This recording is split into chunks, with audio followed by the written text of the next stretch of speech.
Greetings, adventurers. This is Chris, aka Nas, back with new adventures in Skyrim. This is a little bit of a different episode. I've been looking forward to this for a while. Not going to be much action. It's going to be a simple video.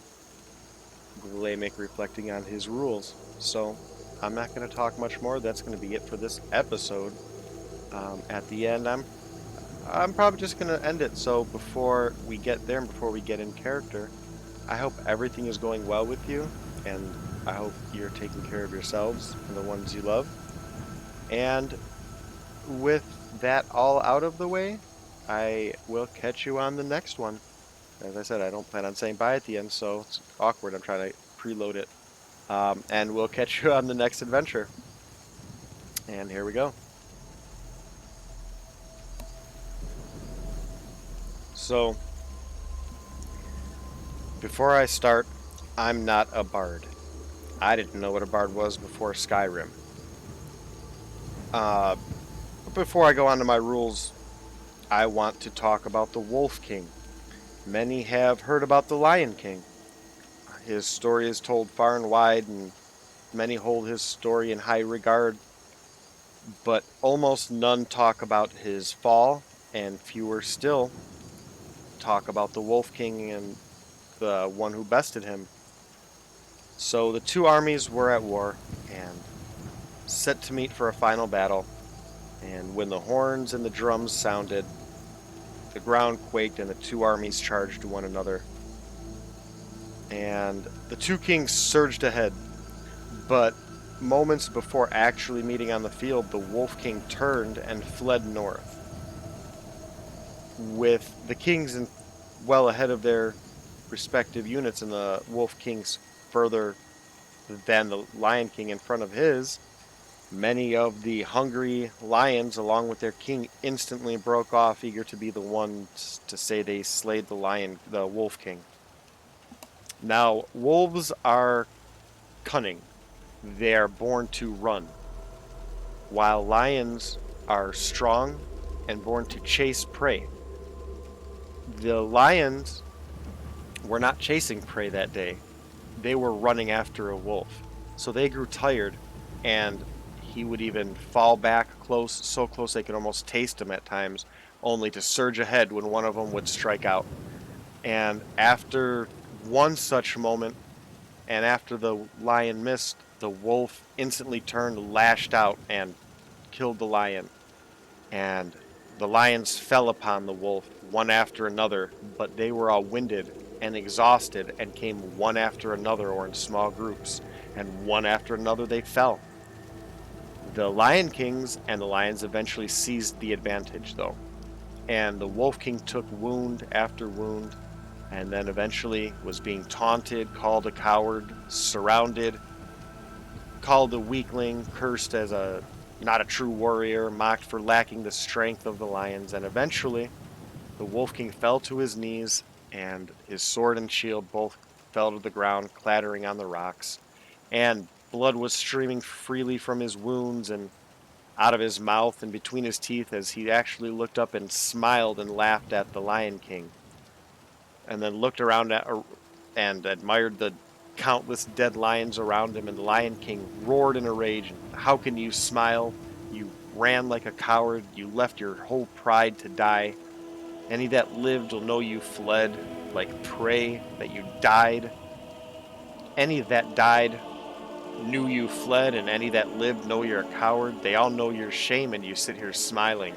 And the wolf closed his eyes, drew in a deep breath, and then smirked and said with his last breath, "Loyalty is its own reward." And the Lion King shook his head and kicked out at the wolf, knocking his body to the ground, partly in victory, but also in anger. My rule number 1. Giants are simple. They shake a stick at you, you turn around and go the exact opposite way. 1-1, as we used to say in the between. 1-1 as in, I won, you won, 1-1. Better than a lose-lose in that situation. I'm new to Skyrim. I'm not the smartest. It's not the smartest adventurer.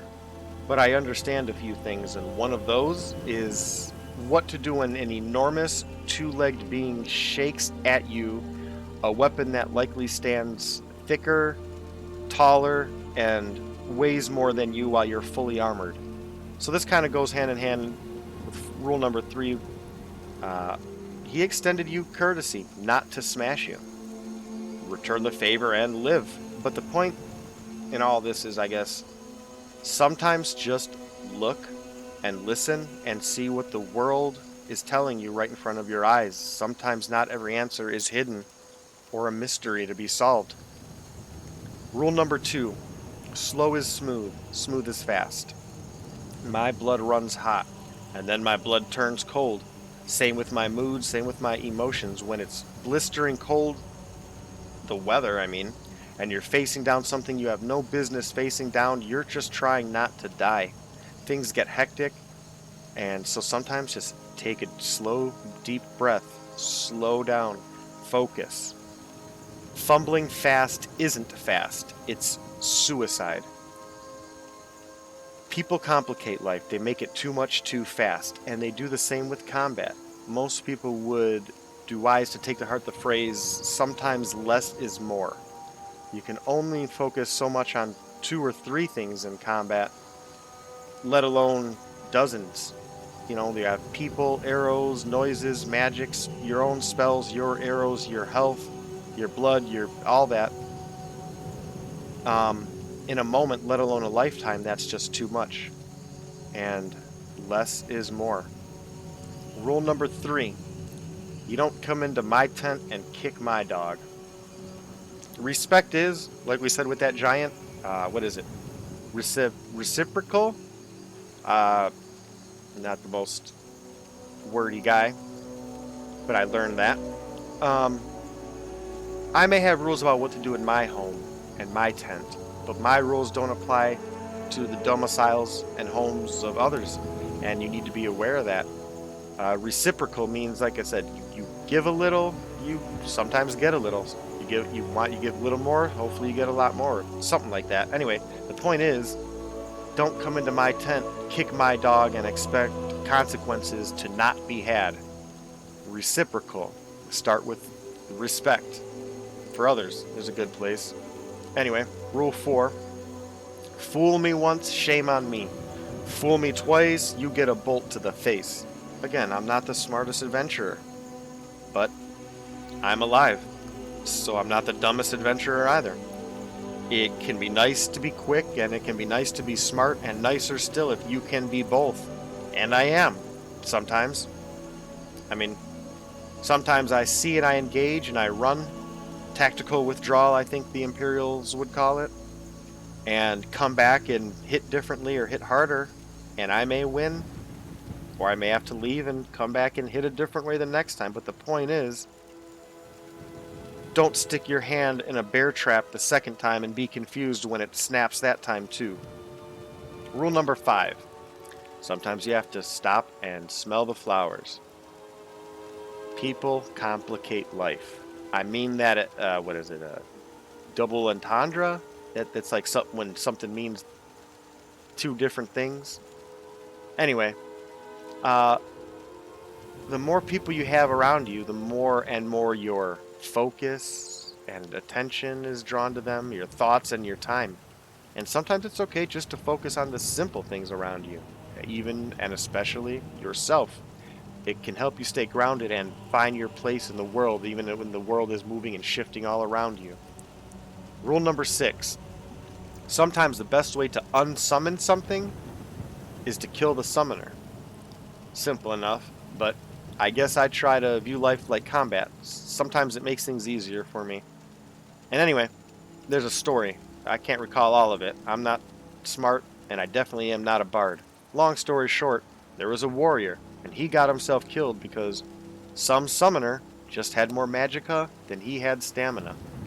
Blow after blow he swung, deflected, spear after spear, spell after spell. Conjured animal after conjured animal came, summon after summon, and eventually he got tired. And the mage still had magicka, so when he couldn't lift his sword or shield, that mage could just walk up and slit his throat or smash his face with an ice bolt. Some people say don't lose sight of the forest for the trees. I personally say there's a whole world beyond the tip of your nose. Different, I guess, but the same. Anyway, sometimes there's a bigger problem behind what you're looking at, staring at, and swinging your weapon at. And the best thing is sometimes just to slow down and maybe take a step and see what the real problem is. Rule number 7. If you stop to take in the scenery, stop.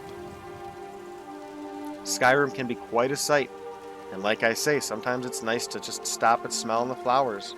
I sometimes pick up some for Cammy, but I stop. Skyrim is dangerous.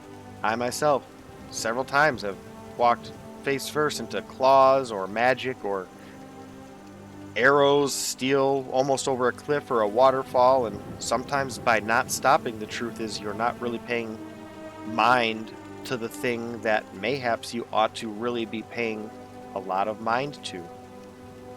Rule number 8. Do not miss. Hitting is not the same as hitting your target. I'm going to backtrack here a moment and say that when you formulate a plan, you formulate it with specific objectives. Again, whether it's life, love, combat, fishing, whatever. It seems trivial, but it's often overlooked. So for example, we may want to woo over our lover or kill a bear. But either way, if your objective is that, but you make a plan to meet that other person or make sure you hit your target with the arrow, you're not planning to succeed. People often, they don't take the time to plan or don't make a good plan. Now, I'm not saying I'm the best, but because I know I'm not the best, I can plan for that. So when you have a bear running you down and you have a plan to hit it with an arrow, you just might hit it with an arrow or maybe even 2 or 3. And you may get ran down and eaten in the process because you had a plan to hit. You should make a plan to kill that bear. Rule number 9.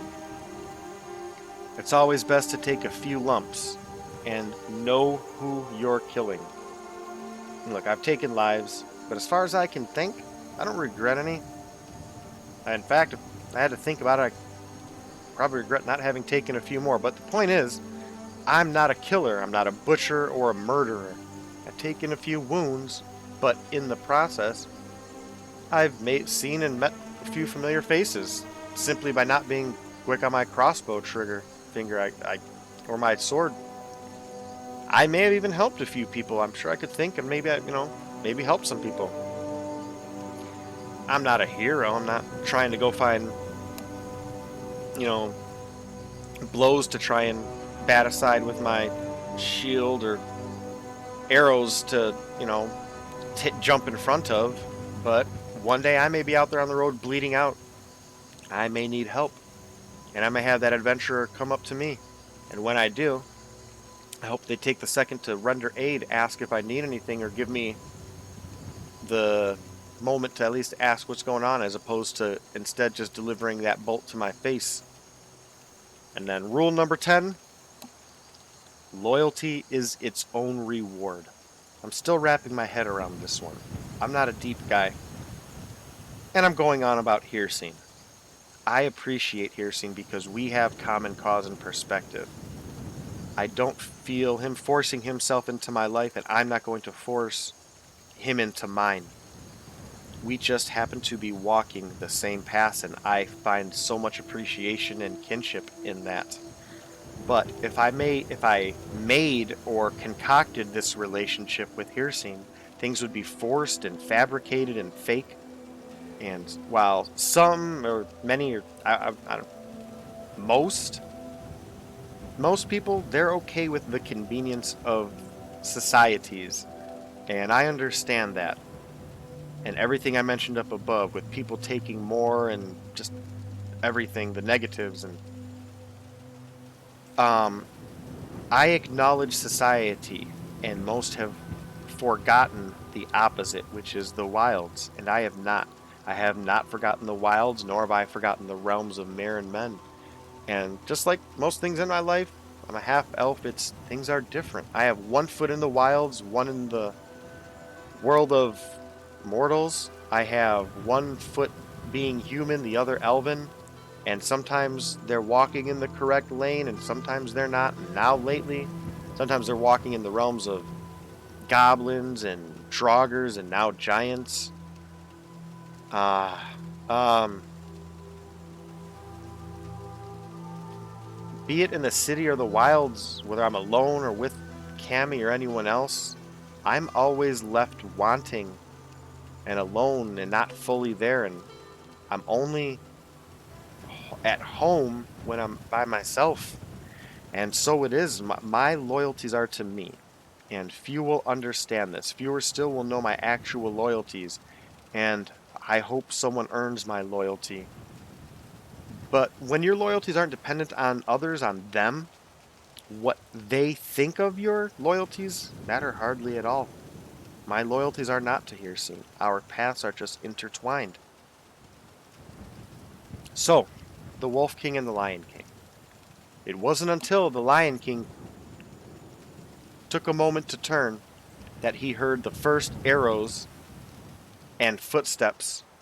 And when he did turn, he couldn't even lift his sword arm before the first spear tip bit into his flesh, and the wolves fell upon the lions. They'd separated themselves, the lions did, and the first group was fell on in short order and destroyed by the wolves. The king and his others, they exhausted themselves, bled themselves, uh, isolated themselves, left themselves hyper-focused and vulnerable, and not a single lion left the battlefield that day. The Wolf King died, never knowing what the end result would be, but he died knowing his loyalties. He died knowing his wolves would never doubt his loyalties. He died knowing his wolves would never doubt him. They'd never wonder why he fled, never thought he left them or abandoned them. Uh, every one of those lions died, thinking until the last moment of their existence on Nirn that their faith in their king was well placed because their loyalties were to him, a king, and his loyalties were to himself. Not knowing the end result, the wolf died proud and with honor, while every lion died confused and regretful because of correctly placed loyalties versus those that were simply misplaced.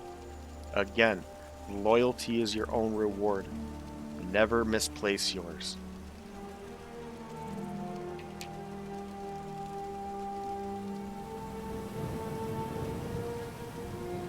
I'm gonna go kill me some goblins. More rules to come later.